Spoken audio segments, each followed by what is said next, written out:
Është inauguruar zyra mbrojtjes civile dhe qendrave operacionale për 5 bashkitë e qarkut Shkodër, një investim i rëndësishëm që synon forcimin e kapaciteteve për përballimin e emergjencave dhe fatkeqësive natyrore. Gjatë ceremonisë u prezantua progresi i projektit Resil 2, i financuar nga qeveria zvicerane përmes SECO dhe i zbatuar nga UNDP në bashkëpunim me Agjencinë e Mbrojtjes Civile. Projekti ka synuar rritjen e gatishmërisë institucionale dhe operacionale në nivel vendor, duke përmirësuar infrastrukturën dhe pajisjet e nevojshme për menaxhimin e këtyre situatave.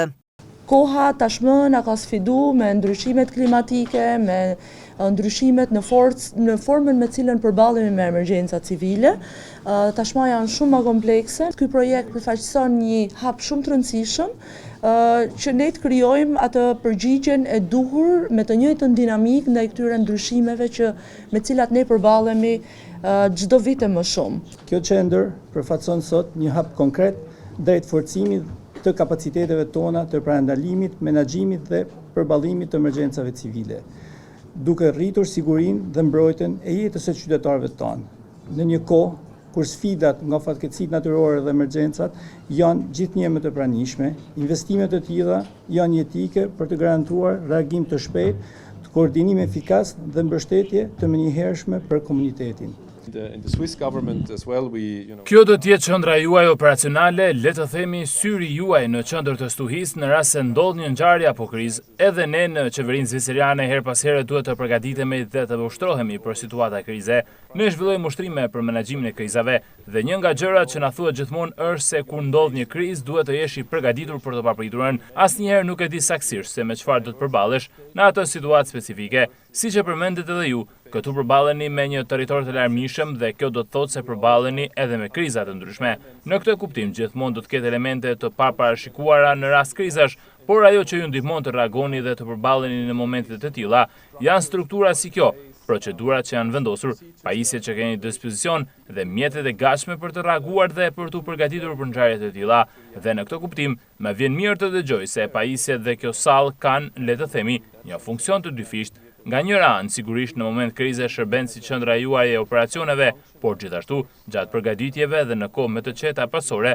mund të përdoret si ambient pune. Në fokus të takimit ishin edhe dokumentet dhe strategjitë lokale të vlerësimit të riskut nga fatkeqësitë natyrore, që po finalizohen për 5 bashkitë. Përfaqësuesit theksuan rëndësinë e koordinimit ndërmjet pushtetit vendor dhe atij qendror për të përballuar më me efikasitet rreziqet që lidhen me përmbytjet dhe ndryshimet klimatike, problematika që prekin shpesh rajonin e Shkodrës. Edhe asetet që po merren sot në dorëzim nga të gjitha strukturat, dëshiroj që jo thjesht i personalizonin aspektin e diçkaje që ju përket ju si bashki dhe qarkut Shkodër, por ajo çfarë është e rëndësishme për ne si agjenci të garantohet jo vetëm përdorimi i mirë dhe i duhur, mirëmbajtja e tyre, por edhe qëndrueshmëria e këtij investimi, që do thotë të konsiderohen jo thjesht kapital i bashkive dhe i prefekturës,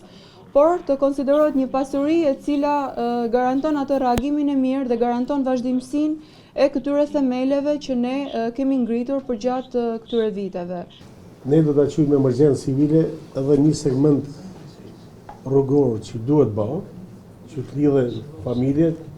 me rrugët nacionale, lagjet, fshatrat, në mënyrë që aty të shkojë ambulanca, të shkojë mjetet e zjarrfisëve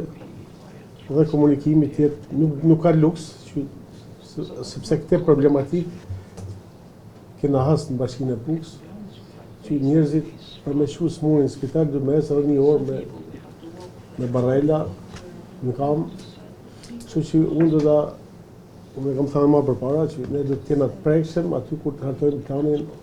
e detajum strategjik për mbrojtjen civile. Në kuadër të këtij aktiviteti u bë dorëzimi i uniformave dhe pajisjeve personale për stafin e mbrojtjes civile dhe qendrave operacionale, duke rritur kapacitetet në terren dhe gatishmërinë për një reagim të shpejtë në rast të emergjencash.